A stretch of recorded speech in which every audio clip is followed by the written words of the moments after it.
is Covering the Spread, part of the FanDuel Podcast Network.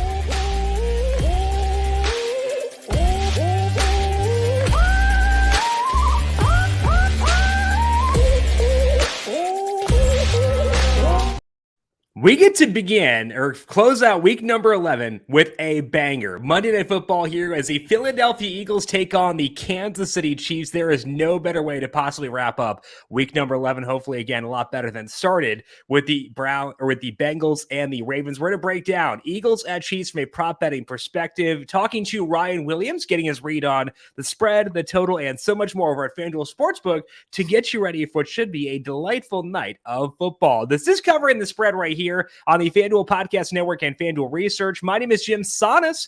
I am a managing editor of digital media for FanDuel Research, joined here as mentioned by Ryan Williams. Check him out on Twitter at RyanAlexander_W. Ryan, Eagles at Chiefs is coming up for tonight. How you doing today?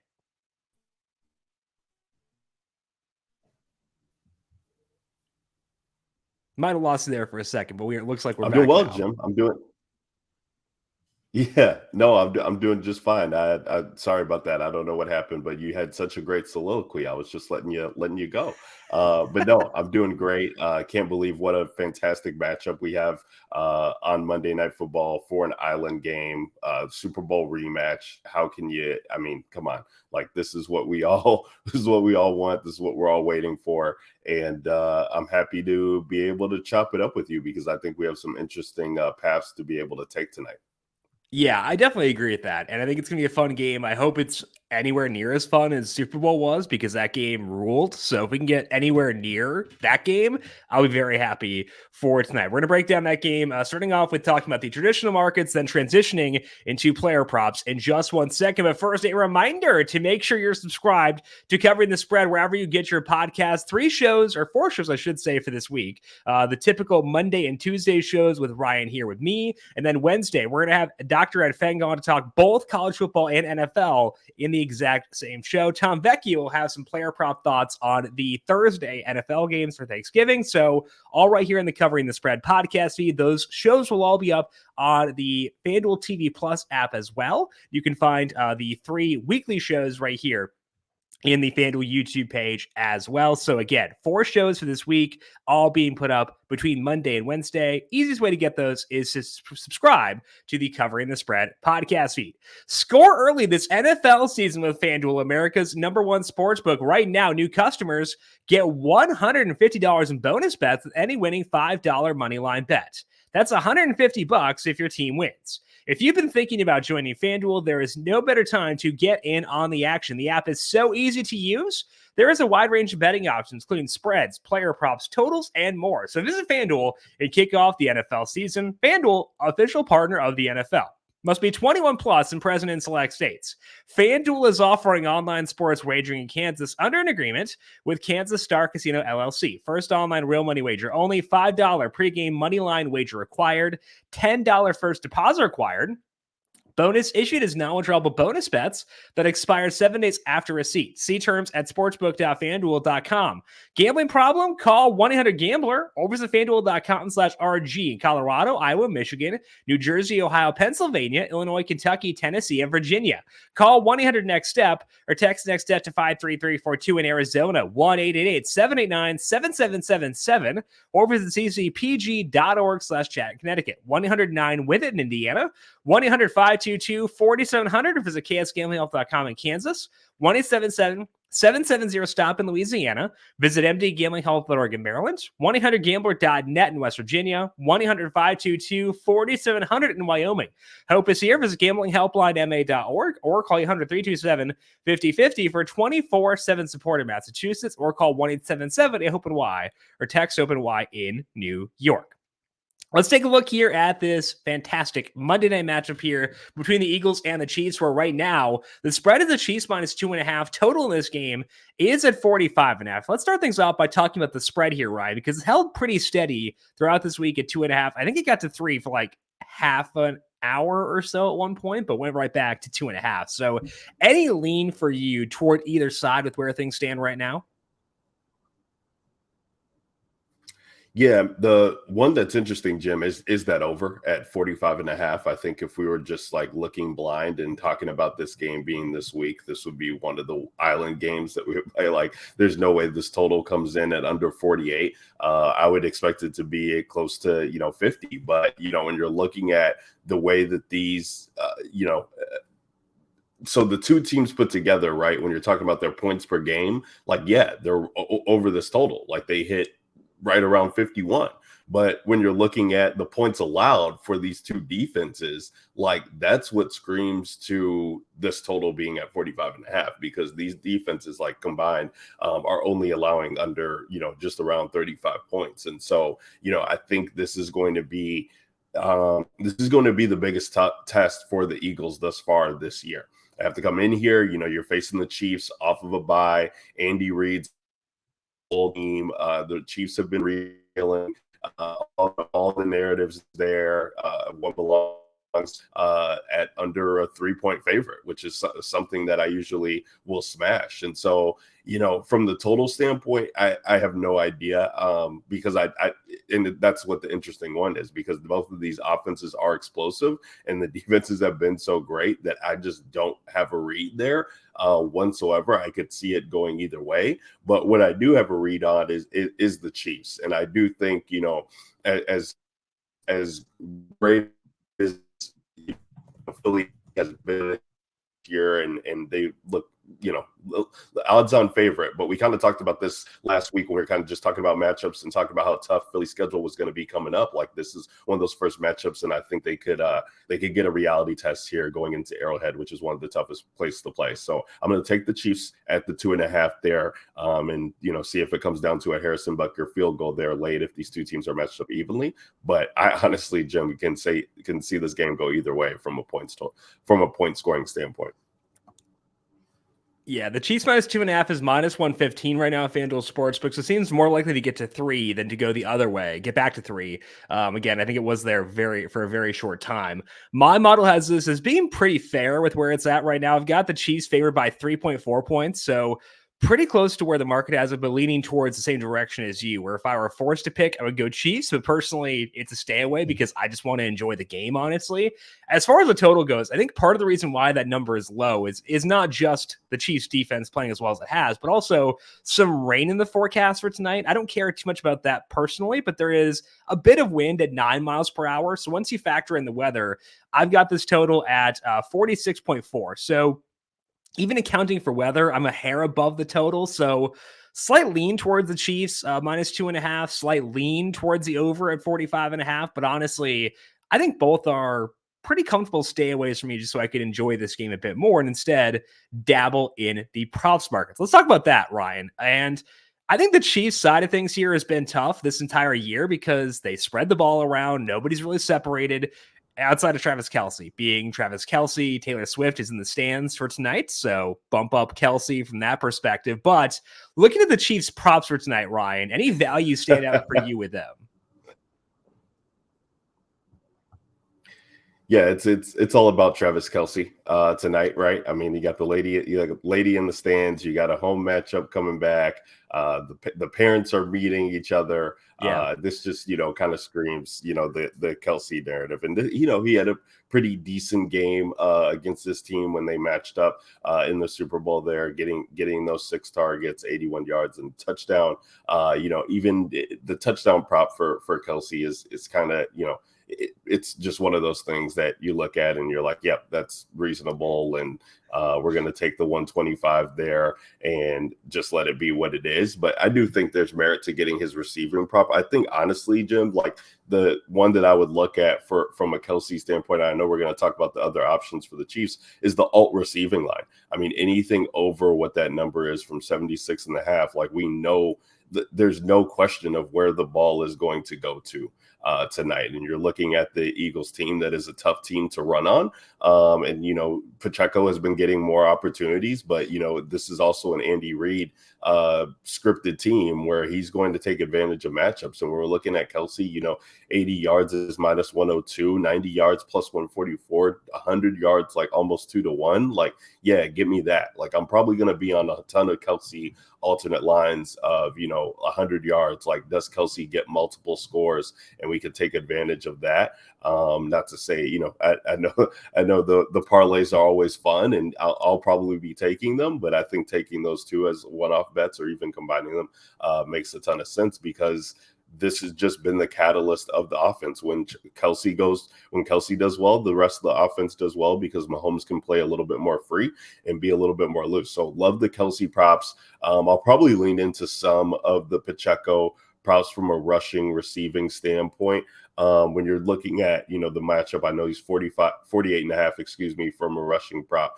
But when you're adding in that receiving too at 68.5, like, I think he could get loose on a couple there. I think they do want to get him involved. And we saw him, really, take advantage of this matchup again when they met in the Super Bowl, which is, really, really appealing. And I could see, Andy Reid coming at it from the approach of just give Pacheco touches so that we don't have Jalen Hurts on the field, because, we'll talk about that side of things and how explosive they can be. But I think this is probably the two pass. Those are the two best pieces on the Chiefs, and those are the two pieces I want to lean into. It's fun to take some dart throws on some of these other guys, but they just haven't been consistent enough for me to do so.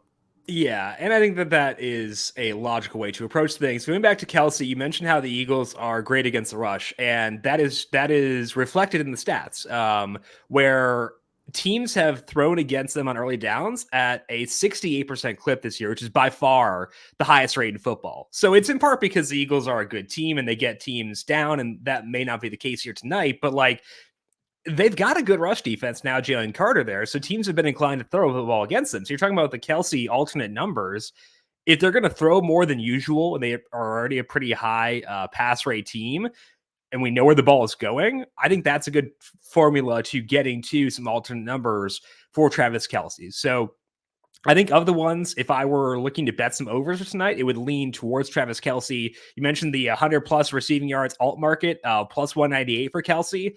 I find that pretty attractive. I probably like that a bit more than the touchdown odds personally at minus 125.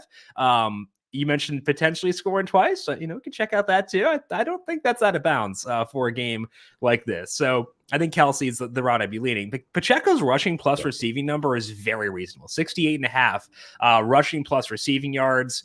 I think that makes a lot of sense personally. I want to check out where he's been recently. Now, the last game before their bye week was the Germany game, and Clyde Edwards-Helaire did not play in that game. So make sure you take that into account when looking at Pacheco stuff. But 66 yards there, 37 the game before that. So the yardage hasn't really been there, despite the fact the snap rate has. But maybe they, like you said, kind of lean more on him, given this is a pretty high impact game. So I could see Pacheco potentially be intriguing. But I think, Ryan, it really does come down to Kelsey, where we're in alignment there, where he's kind of like the main guy we turn to for tonight. Absolutely. And those two touchdowns for Kelsey to score is 5-1. And they're already appealing to the masses there by setting some of these numbers, because those are the places where we want to be. But yeah, I think it's really, leaning into, for me tonight, it's leaning into the options and the paths that I know are the right paths, or that on paper are seeming like the right paths, and not getting outside of the box. And I think we can do the exact same thing when talking about the Eagles props, because there's no Dallas Goedert for tonight, which does open up a good number of targets in this passing offense. So on the Eagles side of things, where are you seeing value there, Ryan? Yeah, so on the Eagles side of things, right, I'll start in the reverse, or not in the reverse. I'll start with the pass catchers as well too, but we usually do talk about the running backs first. But yeah, I think we got to look at the pass catchers. We got to look at AJ Brown. AJ Brown's been an absolute stud. I forget what week it was this week, with early on 3 or 4. The guy's talking about getting the ball more, and we're feeding into the narrative. He's Jalen Hurts' baby's goddad, or whatever the case may be. And so since then, he's been absolutely incredible. He's been absolutely a stud. Like 84.5 on that number feels absolutely right. He's just been so good.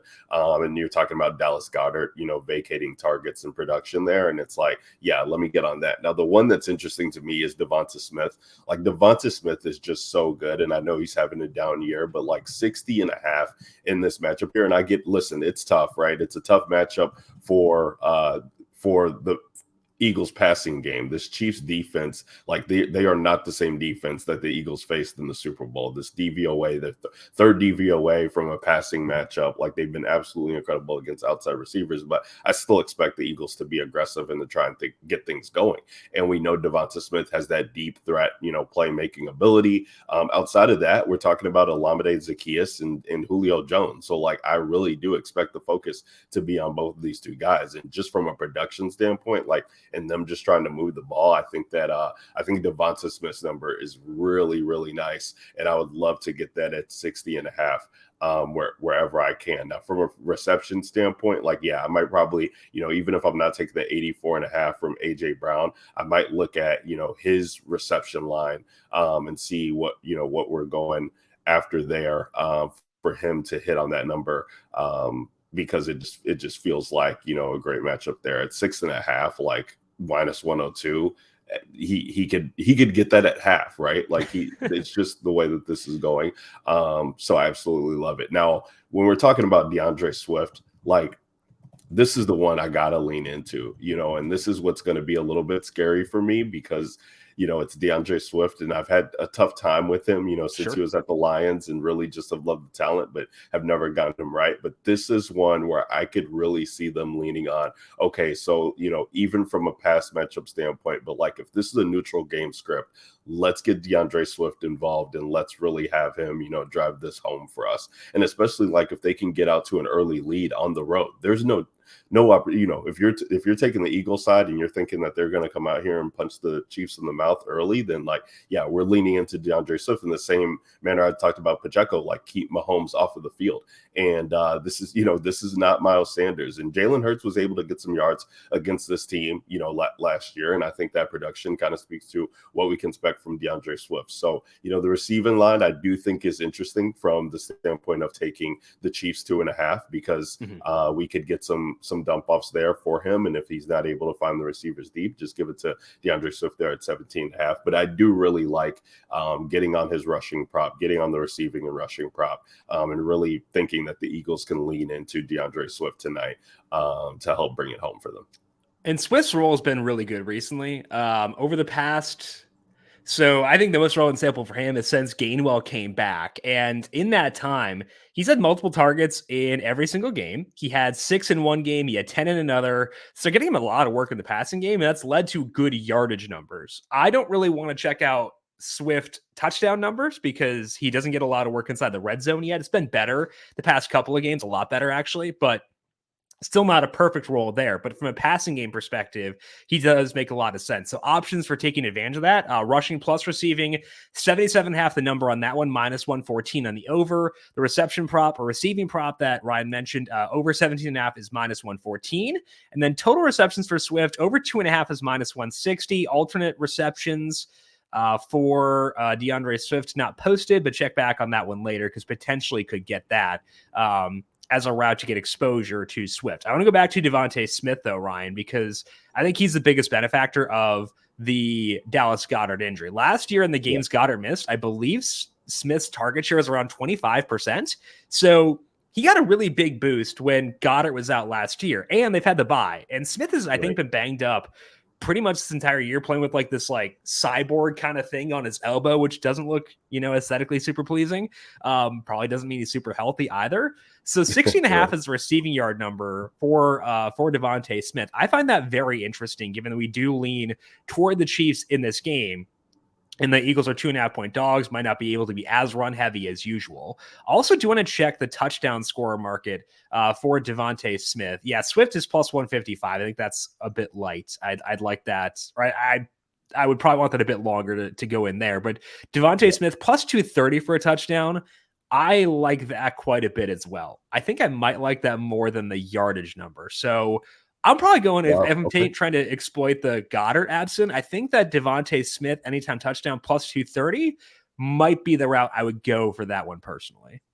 I love that. I actually love that a lot. And for me, I think it's just a matter of the types of targets that Devonta Smith sees really likes me, makes that number very palatable at 60.5. And it does just become a numbers game, or I guess, what would I say there? A usage game, if you will, when the Eagles get into the red zone, because I really just think that, we got to worry about Jalen Hurts taking the ball and them giving it to Swift and AJ Brown being there. And I do think that this defense for the Chiefs does kind of play the pass pretty well when they get into the red zone. So I do think that's interesting. While we're in the anytime touchdown prop market, let's go down to the guy who backs up DeAndre Swift there and Kenneth Gainwell. Yeah. And this guy gets a couple red zone opportunities every week. And so getting him at plus 600 there, like that's kind of my favorite long shot bet of the night, because this is the one where like everybody has, Jalen Hurts and they have DeAndre Swift,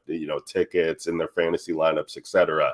And you're just wondering, wait, who's that coming in to score? Oh yeah, that's Kenneth Gainwell, who just, finds his way to get work every so often. And this speaks to that being an island game. So let's go, Kenny G. Get that 6-1 going for us, and we can feel good about that. Yeah, if I'm going to be turned off by Swift in his touchdown numbers because of Kenneth Gainwell, I should probably consider Kenneth Gainwell himself at 6-1 for anytime touchdown for him. Other guy who does kind of interest me here is Noah Gray. Noah Gray never leaves a field. He is plus 750 for the anytime touchdown market at FanDuel Sportsbook. 3 targets in most games so far this year. His yardage numbers have actually been pretty good as well. But again, he plays almost not every snap, but he's out there pretty consistently. Only 1 touchdown so far this year, but it's access to the Chiefs. It is a guy with a pretty big body, can get in towards the goal line. 88% snap rate in that game. I guess that was week 1 where Kelsey is out, but he's still at a good snap rate even when Kelsey has been healthy so far this year. So Gray at plus 750, if I'm looking for a longer shot fun one, I think that's kind of enticing personally. So I might check that one out. But I think the Gainwell one is better, right? I like that one a bit more at 6-1. Any other props you like across Monday night, Ryan? I think those are the main ones for me that I like. I mean, just really kind of funny when you look at the pass catchers for the Chiefs and their anytime touchdown props all being in the same range there. I think that's good. I will probably dabble and look at a lot of the alt lines. I think they can be fun. Of just like Jalen Hurts, like him scoring 1 touchdown is not that palatable at just 120. But if you look at his 2 touchdown prop, that hops all the way up there. If you scroll down real quickly, Jim, okay, this is how we always do it. You ask me if I like anything, and I'm like, not really. And then I'm like, well, wait, plus 750, just to go from 1 to 2, super interesting there for me, as we saw he was not allergic to the end zone when they played in that Super Bowl matchup. So if he ends up having to do everything, I just think the odds there are just I would expect that to be closer to 5-1 than 7.5. So that's an interesting one. Chief Kansas City prop on the other side. If we're thinking Patrick Mahomes, if he wants to work his magic in there, I was looking at the 3 touchdown alt mark for him passing. Again, that's passing, not rushing. I don't even think it probably would be available for Mahomes. But if you look at the alt passing touchdowns there, for him to throw 3 touchdowns, that's 2-1. Okay. If Kelsey gets multiple scores there and they just need to find one, it's like you don't have to guess who the guys are catching them. You just take the 2-1 on Mahomes to throw them, and those feel good. Yeah, he is minus 200 to throw 2+, plus 200 to throw 3+. So big jump there from Mahomes to get to 3+ touchdowns. And again, if the Eagles are going to be as good as they are against the rush this year, that could shovel some more work towards the passing game for Mahomes as well. That is all that we have here for today on covering the spread. But Ryan will be back with us once again tomorrow. We're going to talk about the futures market, break down key takeaways from this week, and then I'll take a look ahead to week 12 spreads and totals that my numbers like over at FanDuel Sportsbook. But Ryan, pleasure to have you on the show here today, as always. Good luck to you tonight. Enjoy the very fun football game. We'll talk to you once again tomorrow. Yes, I hope everybody enjoys the beautiful Monday Night Football game that we have on the matchup here. This is a marquee game. So regardless, you should be tuned in and getting after it. Appreciate you, Jim. We'll talk tomorrow. Alrighty, find Ryan on Twitter at RyanAlexander_W. I am on Twitter at Jim Sonnes, JimSannes. You can also find me on Threads at Jim.Sonnes and find FanDuel Research on Twitter at FanDuel Research. Again, make sure you subscribe to the podcast given the unique schedule for this week. Just find Covering the Spread wherever you get your podcasts. And if you like what you hear, leave us a 5-star rating on Apple Podcasts or Spotify. I want to thank you all for tuning in. Enjoy the game for tonight. Hopefully it is a thriller. We'll talk to you once again tomorrow. This has been Covering the Spread right here on the FanDuel Podcast Network.